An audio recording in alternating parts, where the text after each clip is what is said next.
ओम शांति, ओम शांति, ओम शांति। 25/9/23 प्रातः मुरली। ओम शांति। बाप दादा मधुबन। मीठे बच्चे, तुम्हारे दर पर कोई भी आए उसे कुछ न कुछ ज्ञान धन देना है। पहले फार्म भरवाओ, फिर 2 बाप का परिचय दो।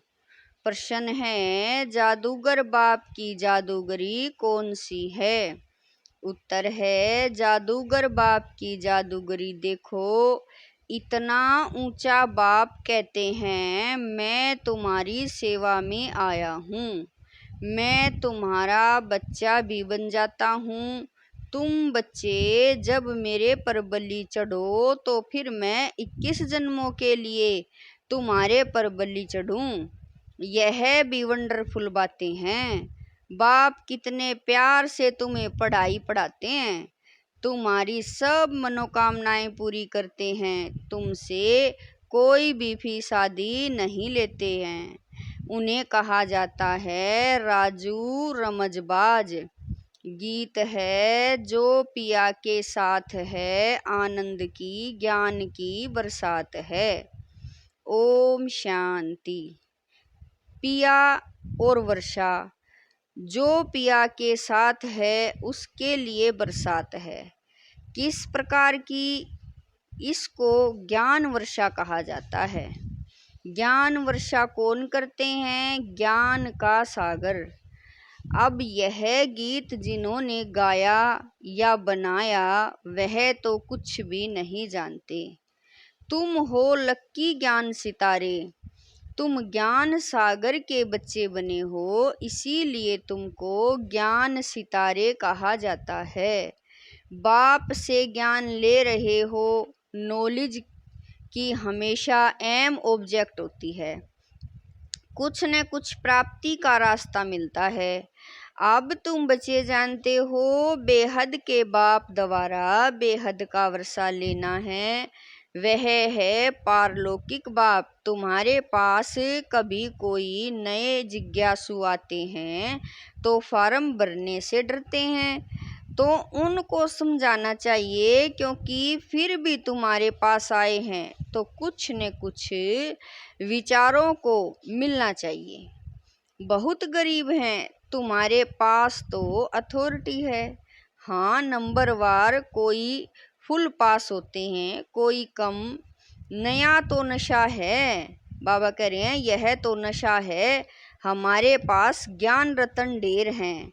ज्ञान सागर कोई महल में तो नहीं रहते हैं, झोपड़ी में रहते हैं। झोपड़ी में रहना पसंद करते हैं। जब कोई कहे हम फार्म नहीं भरेंगे तो बोलो, अच्छा अपना नाम तो लिखेंगे। हम बड़ी बहन जी को दिखाएं कि फलाना आया है। कुछ समझने के लिए तो आए हो। अच्छा अपना नाम लिखो। लौकिक फादर का भी नाम लिखना पड़े, फिर समझाना है।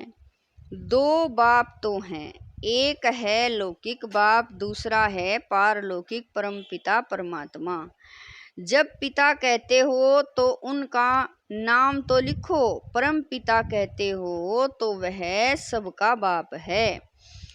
हर एक को लौकिक और पारलौकिक बाप होते हैं। भक्ति मार्ग में दोनों बाप हैं। सतयुग त्रेता में लौकिक फादर तो है, पारलौकिक का नाम भी नहीं लेंगे। यह बातें तुम बच्चों को समझकर फिर समझाना है। कितनी सहज बातें समझाई जाती हैं। जिसको गॉड फादर कहा जाता है वह है परलोक में रहने वाला, बुद्धि में आता है। बरोबर सतयुग त्रेता में पारलौकिक बाप को याद नहीं करते। यहाँ तो सब याद करते हैं। तो समझाना है, लौकिक फादर का नाम लिखा, अब पारलौकिक फादर का नाम लिखो। सब जीव की आत्माएं उस पारलौकिक परम पिता को याद करती हैं। वह एक ही है। जैसे आत्मा निराकार है वैसे वह भी निराकार है। उनका तो कोई सूक्ष्म व स्थूल शरीर नहीं है। उनको सर्वव्यापी तो कह नहीं सकते। लौकिक बाप को कभी सर्वव्यापी नहीं कह सकते हैं। क्या सर्वव्यापी कहने से वर्षा मिल सकता है? फिर पारलौकिक बाप को सर्वव्यापी क्यों कहते हो? पारलौकिक बाप को सब इतना याद करते हैं तो जरूर उनसे भी वर्षा मिलना चाहिए। रचना और रचता से वर्षा तो चाहिए ना। ऐसे नई नई बातें समझाने से झट समझ जाएंगे। तुम अनुभव से बतलाते हो। उस बाप से वर्षा पाने की युक्ति बताई जाती है। वह बाप है स्वर्ग का रचेता। तुम जानते हो भारत जीवन मुक्त था, अब जीवन बंधन है। दुख से लिबरेट करने वाला बाप ही है। यह त्रिमूर्ति सहित लक्ष्मी नारायण का चित्र बहुत अच्छा है।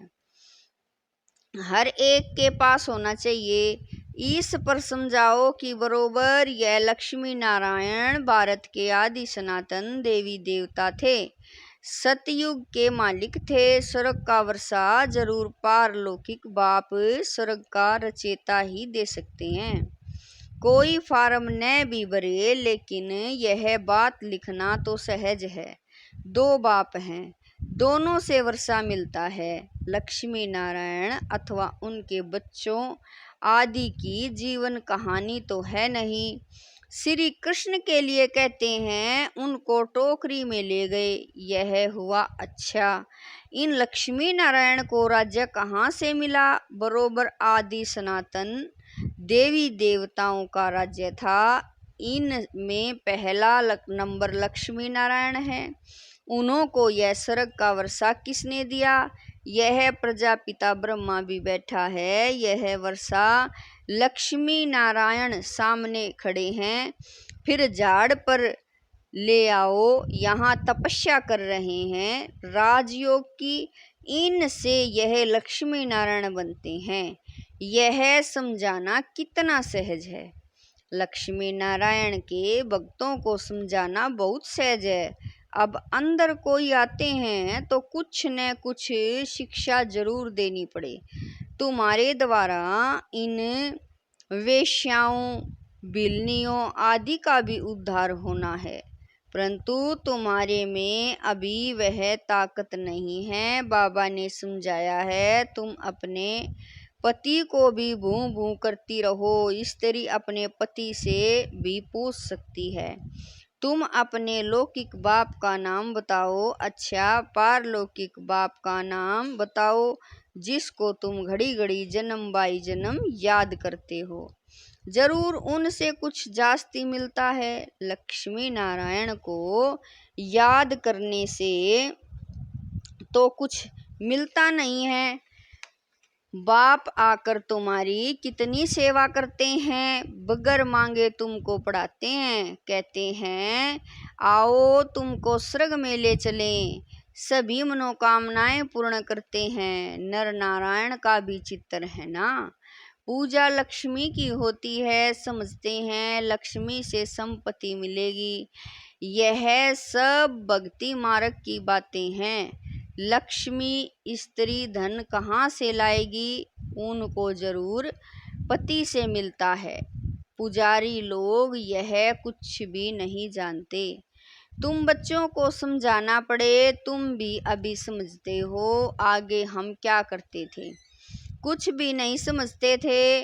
अब अच्छी रीति जान गए हैं। श्री कृष्ण जन्माष्टमी होती है तो सवेरे में उनको दूध पिलाते हैं, झूला झुलाते हैं और रात को फिर पूरी तरमई खीर आदि खिलाते हैं। क्या इतने में इतना बड़ा हो गया जो पूरी तरमई खाने लायक हो गया?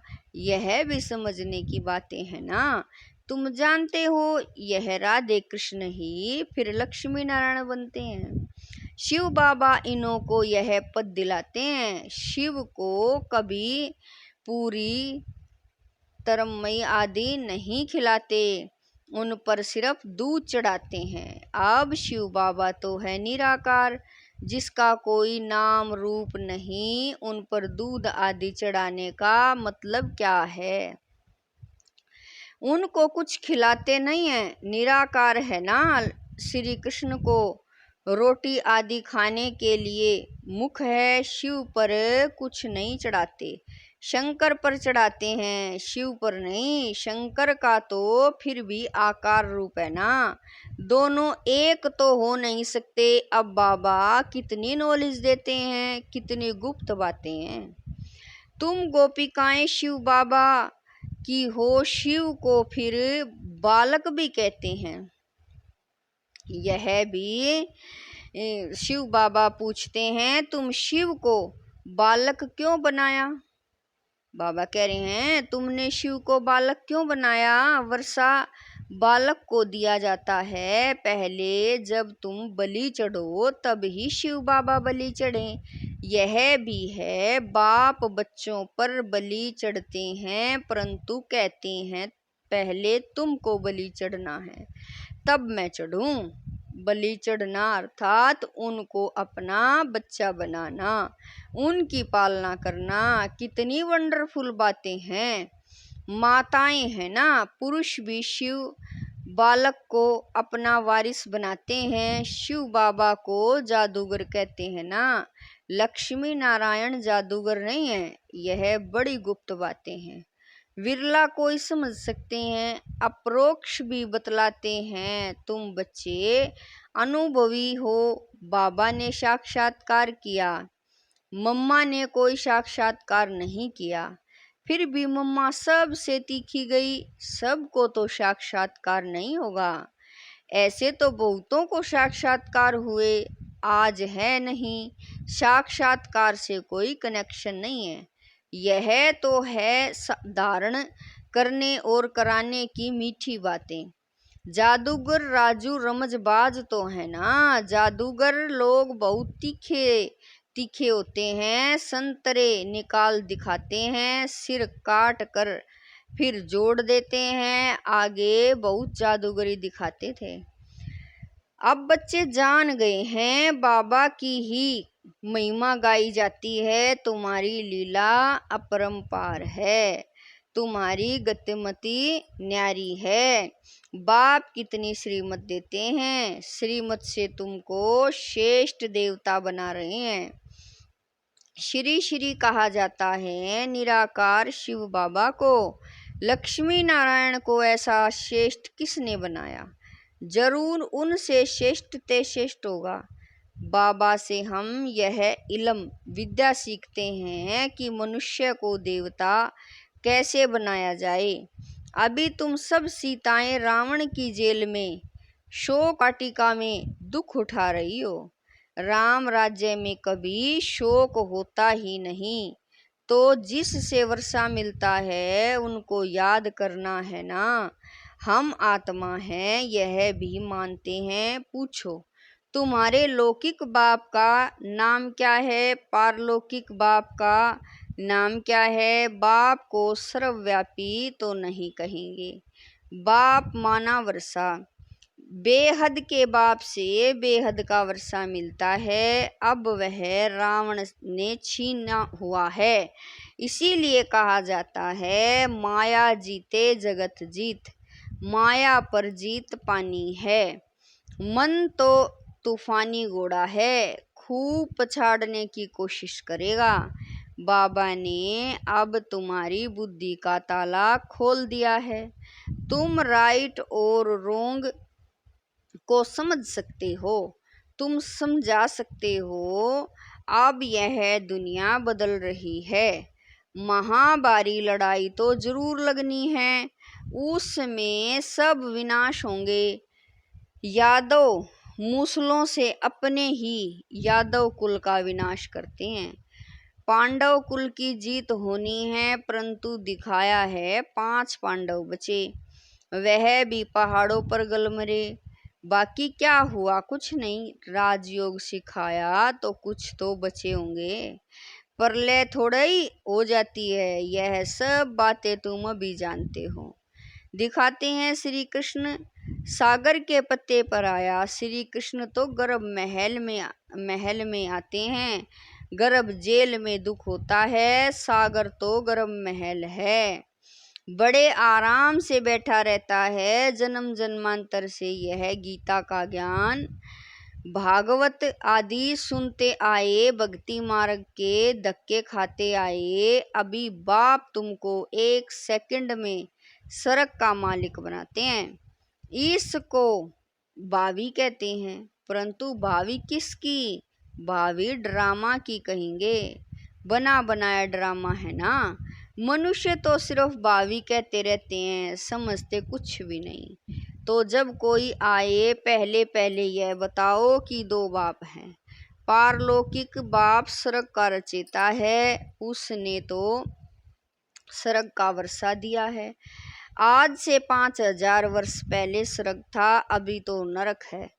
फिर तुम वर्षा ले सकते हो, हम भी बेहद के बाप से वर्षा ले रहे हैं। यह भारत भगवान की जन्मभूमि है, जैसे इब्राहिम बुद्ध आदि की अपनी जन्मभूमि है। तुम बच्चे जानते हो, बाप आए हुए हैं, वर्षा दे रहे हैं। तुम बच्चों को रहमदिल बनना है। कोई को भी यह समझाना तो बहुत सहज है। पारलौकिक बाप की पहचान देनी है। पारलौकिक फादर एक ही बार आते हैं, उनकी याद से हम स्वर्ग का वर्षा ले रहे हैं। बहुत सहज है। ऐसी ऐसी बातें अच्छी रीति धारण करो और समझाओ। दान करो। पारलौकिक बाप स्वर्ग की राजाई देते हैं। लक्ष्मी नारायण को दी है ना। इस सूर्यवंशी लक्ष्मी नारायण का बाप कौन है, हम आपको बताते हैं। स्वर्ग की स्थापना करने वाला फादर अब उन्हों को स्वर्ग की राजाई दे रहे हैं। बाकी आशीर्वाद क्या करेंगे? अच्छा, मीठे मीठे शकील दे लक्की ज्ञान सितारों प्रति मात पिता बाप दादा का नंबरवार पुरुषार्थ अनुसार याद प्यार और गुड मॉर्निंग। रूहानी बाप की रूहानी बच्चों को नमस्ते। हम रूहानी बच्चों की रूहानी मात पिता बाप दादा को दिलवा जान शिकवा प्रेम से याद प्यार गुड मॉर्निंग नमस्ते। ओम शांति मेरे बाबा। लाख लाख शुक्रिया मेरे बाबा। धारणा के लिए मुख्य सार है। नंबर 1, राइट और रोंग को समझ। बुद्धि बल से मन रूपी तूफानी घोड़े को वश करके माया जीत जगत जीत बनना है, हार नहीं खानी है। नंबर 2, शिव को बालक बनाकर उनकी पालना करनी है, अर्थात पहले उन्हें अपना वारिस बनाना है, उन पर पूरा बलि चढ़ना है। वरदान है, उमंग उत्साह द्वारा विघ्नों को समाप्त करने वाले बाप समान समीप रतन भवै। वरदान है, उमंग उत्साह द्वारा विघ्नों को समाप्त करने वाले बाप समान समीप रतन भवै। बच्चों के दिल में जो उमंग उत्साह है कि मैं बाप समान समीप रतन बन सपूत बच्चे का सबूत दूं, यह उमंग उत्साह उड़ती कला का आधार है। यह उमंग कई प्रकार के आने वाले विघ्नों को समाप्त कर संपन्न बनने में सहयोग देता है। यह उमंग उत्साह का शुद्ध और दृढ़ संकल्प विजयी बनाने में विशेष शक्तिशाली शस्त्र बन जाता है। इसीलिए दिल में सदा उमंग उत्साह को व इस उड़ती कला के साधन को कायम रखना। स्लोगन है, जैसे तपस्वी सदा आसन पर बैठते हैं, ऐसे आप एक रस अवस्था के आसन पर विराजमान रहो। स्लोगन है, जैसे तपस्वी सदा आसन पर बैठते हैं, ऐसे आप एक रस अवस्था के आसन पर विराजमान रहो। ओम शांति।